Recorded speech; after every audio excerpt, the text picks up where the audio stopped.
This is to introduce Lita Albuquerque, the Santa Monica artist, and you've just been invited into her studio. It's a working studio to view some of her works on the wall, as well as drawings, as well as sculpture, and a honeycomb and honey piece that are on stands, and a model of the new cathedral in downtown Los Angeles. Lita Albuquerque. It's a pleasure to be on with you. And I'd like to talk a little bit about the work in general, where it comes from. Can you have the first slide, please?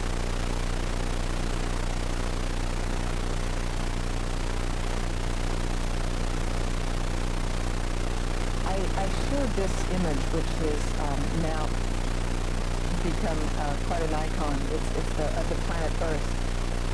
To talk about my interest in looking at the Earth from space. I mean, now, that's how we look at ourselves, is from the outside looking back. And my work really comes from that kind of a perspective. This is a piece that I did in 1978 called the Malibu Line. And it's really about connecting the Earth plane to the horizon. Another piece was with the blue rock that connects the blue to the blue of the sky. To put this into some kind of historical context, I became interested in the ephemeral work of 1977 through the mid-1980s. And I started these images with the very beginning, included exploring how the pictures of the desert floor was caught by the shifting breezes, which formed a constantly changing canvas. These images prompted me to begin thinking about having an exhibition of their work at California State University, Fullerton.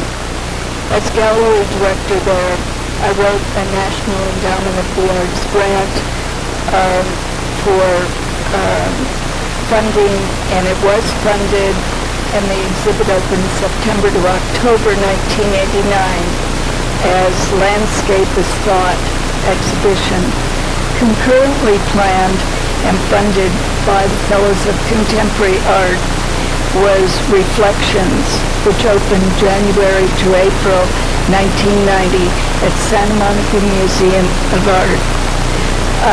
A catalog quote by the Fellows states, "The art of Lita Albuquerque is intended to serve as a healing power. She works in a wide variety of media, from drawings, stream of consciousness writings to large-scale paintings, performance, and major environmental installations. In combination with their spiritual and symbolic content, they convey the mystical relationship of people to the earth and of the earth to the cosmos." Lita, these were in the gallery? Yes, after working in the desert quite a few years actually, as with assistants doing pieces, this particular work was my first gallery exhibition of these ephemeral pieces, and it was done in summer of 1979 at the Janus Gallery here in Venice, California. Now, this is for a private residence? Yes, at the time a friend of mine, Pamela Burton, who was a landscape architect, had just completed this house and they hadn't covered the driveway and concrete yet, and she said, "Why don't you come and do an ephemeral piece here?" And it was the very first time I related to architecture. It was a piece off of architecture. Oh, we're in Washington, I see. Yeah. What you're seeing here is in June of 1980, my ephemeral work had become known, and I was asked to participate in the ephemeral part of the International Sculptural Conference in Washington, D.C.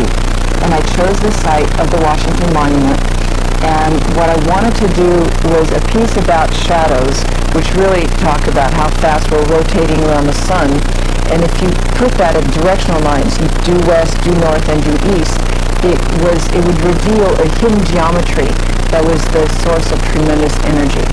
And I call this the Washington Monument Project. And this is looking straight down at the pigment. in 1995, her exhibition at Dorothy Goldine Gallery in Santa Monica showed works involving honey and bees. Well, let's go back to these slides. Yeah, this is still in early 1980.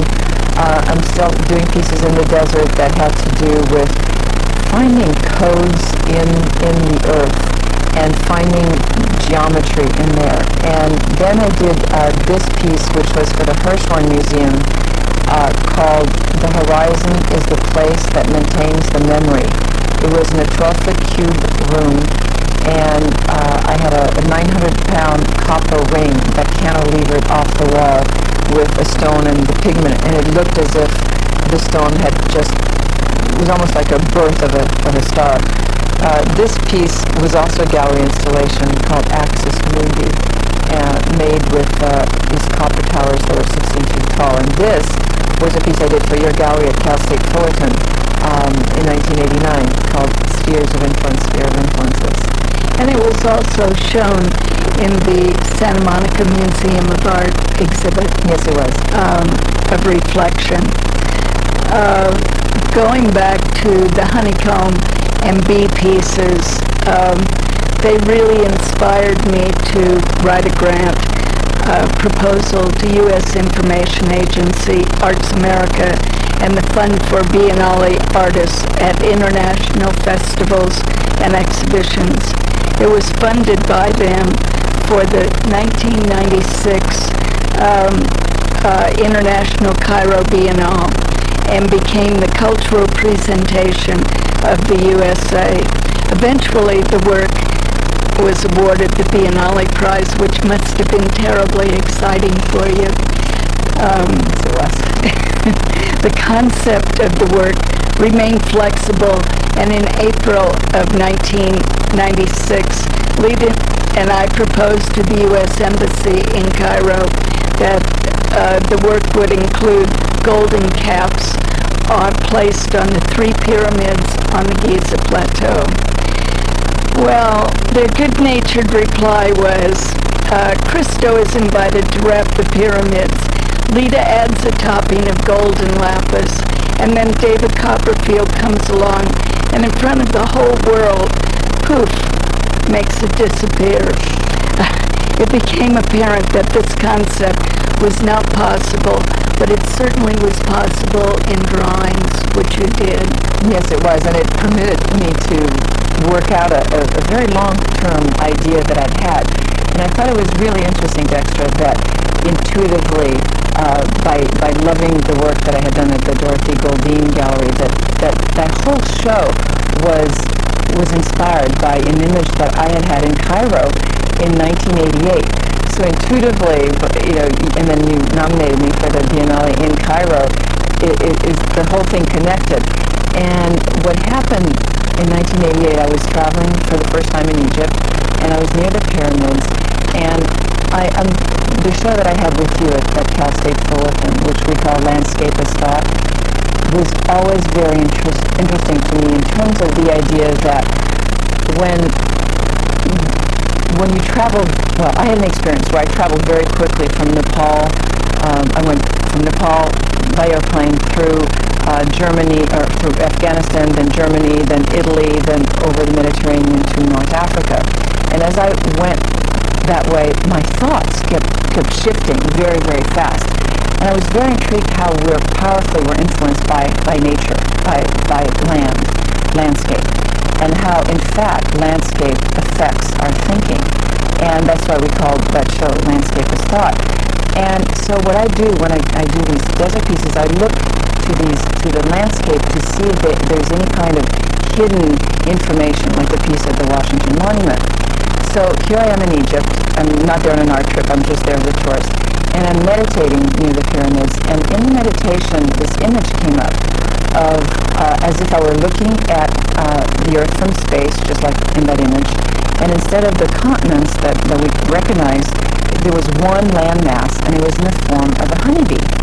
And I thought, wow, that's pretty intriguing. What does this mean?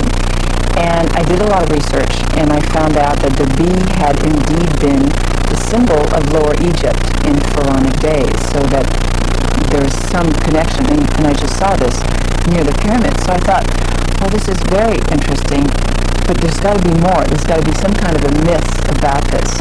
Did more exploration, research, didn't really find what I was looking for, so I thought, okay, I'll just start doing work about that and start creating what I called the myth of the remembrance of the golden bee. And I did a lot of writing about that, a lot of paintings, and a lot of poetry that inspired the show of Dorothy Goldine. There was an image in a poem that I'd written where as particles of light fell, each particle would burst open into multitudes of scarabs and swarms of bees, and each one of them contained mathematical information on the memory of the origin of light. And so that image I took and used it in a lot of things in the show that triggered you to nominate me for Cairo. Also, your writings about the bee were in the catalog for Yes. that show. Yes, they were, exactly. So when I was nominated, I wanted to do something that would connect, that would have something to do with the pyramids and with bees, but also with stars, because I always had thought that, I had always wanted to put pyramids in a field of stars. I had done a piece in 1984 called Pyramids Are Chunks of Stars Fallen from the Sky. This kind of humorous kind of idea. And so I thought, well, how do I do this? How do I combine both? So I went into kind of pretending that I was imagining that I was flying over the earth before civilization, and that I was like an eagle flying over the earth. And as I was flying, I came upon a pyramid field. Instead of the 3 pyramids of Giza, there was row after row after row after row of pyramids. And I thought, wow, this is fantastic, but I can't exactly build pyramids.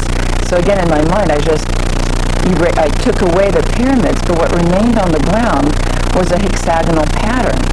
And I thought, oh my God, a hexagonal pattern, that's what a honeycomb is. So that's what I'll do. I'll do a honeycomb pattern in front of the pyramids. So I think we need to see some images. Didn't you get into trouble with this? I did. Well, we'll see. This was in the back of the catalog, actually. I had the image of the pyramids that are gold-capped with the bee. And then this is the gold-capped pyramids. And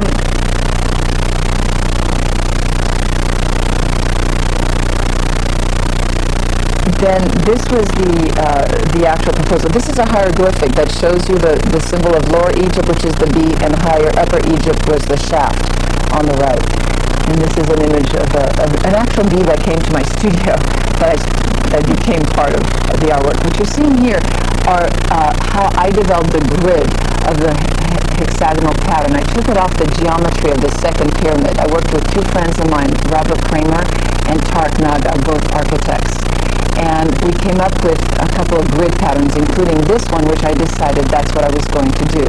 And this is where I got in trouble, because this was another thing I thought of, which was a star map, just projecting a star map onto the pyramids.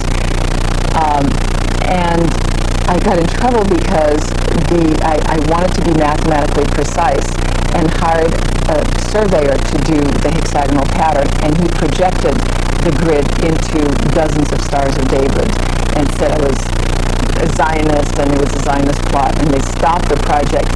And finally, after a week of negotiating with them, I said, well, I had this other idea of doing the stars and placing the pyramids in a field of stars. And that's what they let me do, and that's what you're seeing here on the slides. You're seeing us do that. And we ended up with 3 tons of powdered pigment for the 99 stars that we did in forms of the constellations. with this problem, I called Rex Mosher, who was my contact at USIA in Washington, and asked if he would go to Egypt and work with the embassy. And so I think probably through that and your change of the images that you were able to go ahead with the project. Exactly, and all the help was needed, and it was really terrific that we got that. And there was tremendous publicity that came out about that. Even I received it. And it kind of shocked the world, let us say. And it was very innocent. I mean, it was not an attempt to put Stars of David on their soil, but instead evolved out of the honeycomb. Right. And into wanting to do the star field. Right. While the ephemeral works evolved into the Cairo project, recently they've been translated into more permanent works, such as the installation in process for the downtown Los Angeles Cathedral, Our Lady of Los Angeles. Would you talk about that and hopefully describe it? Yes, I will. Do you know when it will open? The entire cathedral is opening in September of 2002, and our portion of it is the entrance courtyard and will be finished in March of next year, 2001.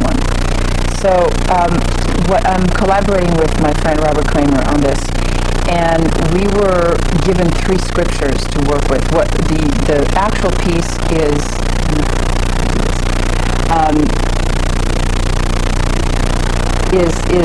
the entrance courtyard of the cathedral itself. You have to go through the entrance in order to go into the cathedral, which is everything's backward. To go to the cathedral, you go this way. And we, Cardinal Mahoney and the committee gave us 3 scriptures to choose from, and what we chose was Jesus and the Samaritan woman at the well. And it's the story of how Jesus is very tired. He's been walking in the desert. He arrives at a well, and he needs to drink. And there's a woman there, and he asks the woman if he could have some water. And she says, "What? You, a Jew, ask me, a Samaritan, for water? It's not done." And he says to her, "If only you knew who you're speaking to, the water that you're now drinking shall forever make you thirsty, but the water that I shall give you will well up in you in forever lasting life." So if we could go back to this image here. So what we did, we took that and did it in 3 different parts. We did the more specific idea, translated it in the two sculptures here, the very minimal sculptures to represent Jesus and the Samaritan woman. They're at that time she doesn't know who he is. Then are they figurative? No. As the words come down, the water, there's a water wall that's 40 feet in length, and then there's a water disc that rises out the well. It's the whole idea of the entrance courtyard as welcoming, as a place of welcoming, as a threshold, as a place of community. And the words of Christ, "I am the living water," are written in the 35 languages of the parish in horizontal slabs in my handwriting. And then this water disc is 18 feet in diameter and emerges out of the star field that's on the ground, that's made up of marble and granite, essentially the paving of the entrance courtyard. So you enter into, a very cosmic thing, which is what, in fact, cathedrals are, but in this case, it's never been done that the heavens are represented on the ground. It's always been represented on the domes, and it really puts us in the 21st century, because we know, of course, that there's stars below us and stars all around us, so it really connects us to the heavens. Now, is the disc also marble? It's white marble? Yes, it is. So the engravings are done in the marble? Yes. With water over with it? water. So it'll be beautiful. Yeah. Really reflective. So the words of Christ come out of, the water comes out of the words of Christ. Right. I know you have some other models in your studio. What else are you working on? I'm also working on a piece for Gannett Publishers in McLean, Virginia, where, again, this is an information company. They have USA Today, this kind of thing, and it's for the executive headquarters. I'm working on an interior space, and there what I have is my kind of famous blue pigment in glass boxes that are embedded in the floor with silk screen on them, so they have information on them like numbers and letters, and then they're lit in a certain way so it looks like you're walking on a lunar surface, and they lead you to a 5-foot in diameter blue sphere, essentially the planet, and you walk through this gallery of 5 feet by 9 feet series of 16 images of portraits that are very, very ghost-like, silk screened on glass, on the satin kind of finished glass. And the portraits are of Maoris, and I use them because I think navigators, and the whole concept of the piece was essentially the human race kind of through space as navigators. So that's one of them. I just completed another piece at the University of Tokyo in Japan, in the library, which has it's a two-story atrium. So everything wraps around this mural that's composed of 16 panels. 16 panels are blue on aluminum directly on the wall, and then on glass is etched an image of a fossilized scarab that when you blow up looks like islands. And then I wrote a poem about islands, and it was translated in the 35 languages that are spoken at the university, and then written in handwriting with the Japanese in a circle, in a spiral in the middle, so that with lights and everything, it's quite three-dimensional. It's wonderful to have that, all the languages, and to have, that you're living on an island, and to have a poetic piece in that kind of a space. Do you often include a stream of consciousness writing with your pieces? Yes, I do. I have different kinds of writing in my work. There's a series that I have called Barges, which is, they look like, they're horizontal bands essentially, and they have an arc. They look like Egyptian soul boats, actually. And they have a reclining figure that sometimes most people really can't see it, but it's a female figure. And for me, it's a continuation of the Sleeping Beauty myth. And then the writing is a stream of consciousness, but with a focus, where I write not knowing what I'm going to write next, but I write with a focus of that it's the earth, traveling through time and space, trying to wake up. So the writing is about that. So that's one type. Another type in some paintings are completely, you can't really read it. It's kind of obfuscated, but it's total stream of consciousness, and then it's goldy silver, so it looks kind of like a Rosetta Stone. You do know there's information there, but you don't know what it is. Then I do straight poetry. A lot of it's hidden. I just completed a project in Tucson, Arizona for the Vivo de Contini courthouse, and I did a series of 9 fountains that are like stands with stacked glass, and the glass has silkscreen images of the history of the site, including star maps.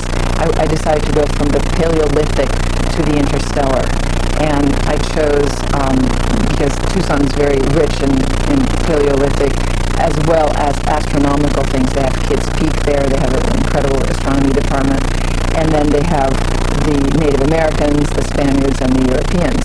So I used all that with portraits and star maps and text layered in the glass, and then the water comes from underneath and spills over. Oh, so it must be beautiful. Yeah, it's a lot of fun. So also with the heat, yes, the desert, yes, having the water. Yeah.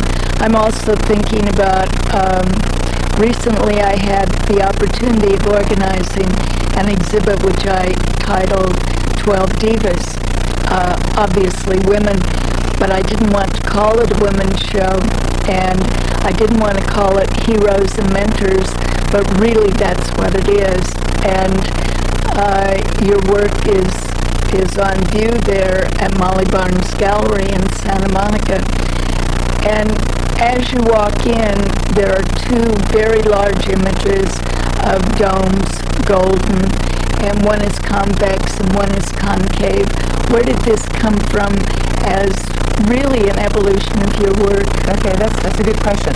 I'm what you call a positional, or they call it positional astronomy, which means it's much more simple than that. It means you observe with your naked eye.